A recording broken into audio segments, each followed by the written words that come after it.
বক্তব্য রাখবেন ইসলামী আন্দোলন বাংলাদেশের সংগ্রামী আমির হযরত মাওলানা মুফতি সৈয়দ রেজাউল করিম পীর সাহেব চরমনাই দামাত বারাকাতুহুম।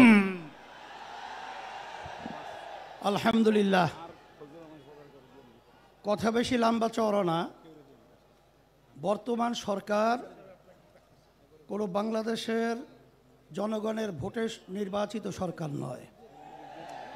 এই সরকার হলো, আমি বলবো, একটা চমকের মতো সরকার।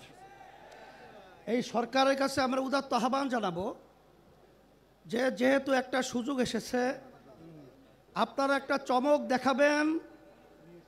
আজকে কাদিয়ানীদেরকে অমুসলিম কাফের ঘোষণা করে সংসদে আইন পাশ করবেন, এটা আমাদের এই সরার উদ্যান থেকে আজকে দাবি থাকবে। আর সাথে সাথে আমরা 53 বছর দেখেছি বারবার ওলামায়ে কেরাম এবং মুসলমান আমরা রাস্তায় এসেছি।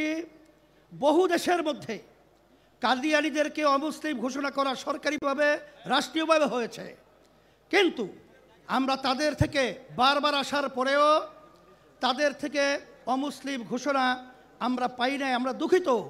এর জন্য আমি সকলকে উদাত্ত আহ্বান জানাবো, 5ই আগস্টের পরে বাংলাদেশের ভিতরে ইসলামের উত্থানের একটা সুযোগ এসেছে।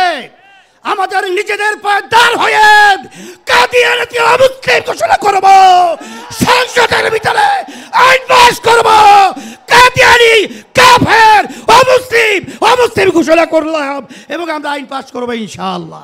সকলকে আহ্বান জানিয়ে আপনাদের সকলকে সুস্বাস্থ্য কামনা করে শেষ করছি। আলহামদুলিল্লাহ।